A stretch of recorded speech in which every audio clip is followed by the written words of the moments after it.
Hey, welcome everyone to Wizards Outlook. Got Raymond Lyons here tonight. I'm also talking to you. The Washington Wizards. This is the last game before the All Star break. The Indiana Pacers rallied late. It kind of started in the third quarter. Then the game would get to OT, and they they did what they needed to do to make sure that they head into the All Star break with a W, with the 134-130 win over the Washington Wizards. We saw another big game from Jordan Poole. We saw the Pacers bench really show out and save them in this one. But I want to get your thoughts, Ray, before I chime in. Yeah, the wheels just came off late. The Wizards they played really well for about 2.5 quarters. But towards the end of that third quarter, the Pacers made a push, and in the fourth quarter, they completely took over the game and carried over into overtime. Um, the things that continue to plague the Wizards: turnovers. Um, they just got sloppy with the ball, didn't execute down the stretch. Um, you know, and that's unfortunate because you really can't complain about the shot selection this game. They were generating pretty good offense. For the majority of the game. We saw what Jordan Poole did, 15 to 29 from the floor, 6-15 from three.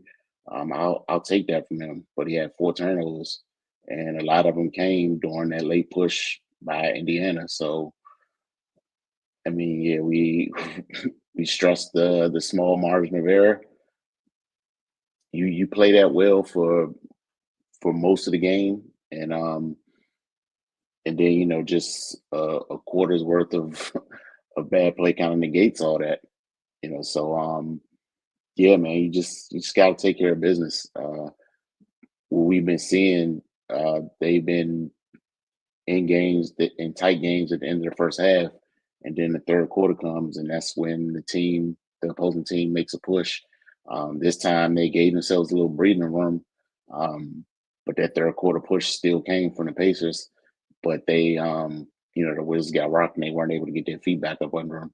And the Pacers were able to build momentum and take that into the fourth quarter OT, and that's what got them the win. Their bench, man, and it's typically the Wizards bench that kind of wins that battle, but not tonight, man. The Pacers bench, Obi Toppin and Benedict Mathurin, they were phenomenal, man. They had 59 points between them and 15 rebounds in a collective 22 or 38. Like that's pretty much ball game right there, man. You get that type of production from two guys off the bench, then yeah, it's hard to overcome that. So yeah, it's just one of those things where like we always say, the Wizards they check off a few boxes, and then the boxes they leave unchecked, they really leave them unchecked, and it hurts them, man. And that's kind of what we saw tonight. Yeah, you touched on the Pacers bench was crazy. We saw Obi Toppin, I think, in that third quarter by himself. So we had 11 at the half. He had at least 13. I'm sorry, at least 15 in that third quarter, which really kind of kept Indiana in it. Like Washington had opportunity. We saw Washington kind of close that half strong late in the second quarter. They went on a really nice run, a couple of nice sequences from defense to offense. I think during that run, we saw Poole hit like three straight threes. Sarr had a huge block on Thomas Bryant. I think Bub capped off that run with the triple. But in the third quarter, I mean, people sat back off Obi long enough that it was comfortable.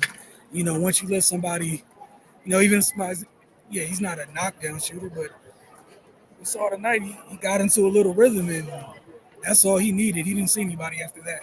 And once that was kind of out of the jar, they couldn't really put it back. And then what you end up doing is now you're closing out hard to somebody who doesn't want to be out there anyways. So you think Obi Toppin's upset about the fact that you're closing out hard so he can drive baseline to go do the thing he probably loves doing most? Nah, he's not upset at all. And then we talked about Matherin. He kind of picked off like I think he got really going late in the third and really in the fourth. Those two kind of took turns, and then Also off the bench, I don't want to leave TJ McConnell out because he was at the table for those guys most of the time too. He almost had a double double off the bench. He had like 10 points and 9 assists. But that second group came in and really changed things. And we've been talking about shot selection or just decision making as a whole all year. And what were you talking about? It was a couple nights ago, right? We talked about Chris Paul and how just that impactful he was at times. Not at times, but when San Antonio needed it, Halliburton had one of those quiet games tonight. Guys off the bench were going nuts. He kind of just quietly he got in there. He hit a couple of timely shots, but for the most part, he was making sure nothing fell off once they got back into it. But hell of a night from Obi Toppin and Ben Mathurin. That means I got to ask you that next part. Player of the game. I gotta go Obi Toppin, man. When in that third quarter, when the Pacers kind of put their foot down and took over the game, he was a driving force. Um, yeah, and then like you said, once the ball got rolling, it was just elementary from there, and they couldn't stop him. So yeah, I'll give him the nod. Yeah, so I made this real easy. One of the two we were talking about off the bench got player of the game. The other one got X Factor for me. I'm not going to even, spoiler alert, all right? So yeah, I'm with you for Obi for player of the game. The X Factor, it was Matthew. But again, you said they combined Yeah, for 60 something tonight. Like, that's absurd. 59. Okay. Throw in McConnell, and that bench has 60 plus. But yeah, big time performance from those guys. We did have a comment, so let's get to that. What's going on, Ballers Nation right now? Since Mr. Wizards record, I know they've been bad on defense, offense, and both. Ray, I'll let you tackle that one. The Wizards' record stands at a mighty 9-45, and they're taking turns on being bad on both sides of the floor. I was gonna say depends on when the game we're talking about because they had some lapses on both ends. I think one of the things that was kind of crazy late. I know Jordan had it going, but the ball didn't move like really late in the fourth, down to like maybe the last like minute or so. Even in OT, it just felt like the ball got stuck. It did not move. It was just Jordan, Jordan, Jordan, Jordan. I'm like, Kispert had a solid night. I thought Bub was fine offensively. I just felt like that kind of hurt them at times, and felt like the Pacers knew, like, all right, they're getting into Jordan, and yeah, nobody was worried about anything else, and kind of cost them a little bit there. Where on the other end, late in the game, Siakam kind of quietly got involved later.